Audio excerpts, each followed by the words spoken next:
সেদিন শুটিং ফ্লোরে সবকিছুই চলছিল স্বাভাবিকভাবে, আলো, ক্যামেরা, অ্যাকশন, কিন্তু হঠাৎই থেমে যায় সব। এক মুহূর্তে নিভে যায় একটি উজ্জ্বল প্রাণ। ওপার বাংলার জনপ্রিয় অভিনেতা ও লেখক রাহুল অরুণোদয় বন্দ্যোপাধ্যায় আর নেই। পিয়ারে পিয়ারে পিয়ারে।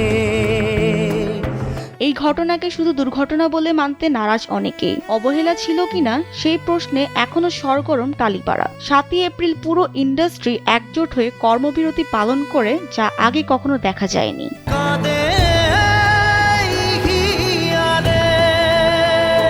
সেদিন চুপ থাকলেও এবার সোশ্যাল মিডিয়ায় নিজের মনের কথা জানিয়েছেন রাহুলের স্ত্রী অভিনেত্রী প্রিয়াঙ্কা সরকার। তিনি লিখেছেন, এই কঠিন সময় সবাই যেভাবে পাশে দাঁড়িয়েছেন তার জন্য তিনি কৃতজ্ঞ।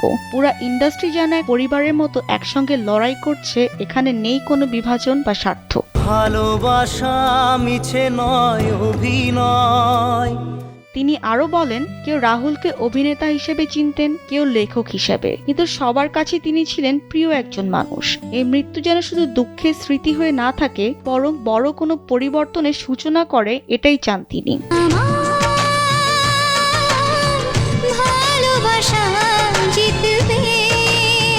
প্রিয়াঙ্কার একটাই দাবি, ভবিষ্যতে যেন এমন ঘটনা আর না ঘটে। শিল্পী বা টেকনিশিয়ান কারোর মৃত্যুর পর যেন সম্মান ও ন্যায় বিচারের জন্য লড়তে না হয়। এই কঠিন সময়ে ইন্ডাস্ট্রির অনেকেই তার পাশে দাঁড়িয়েছেন। এখন সবাই চাইছেন ধীরে ধীরে স্বাভাবিক জীবনে ফিরুক প্রিয়াঙ্কা।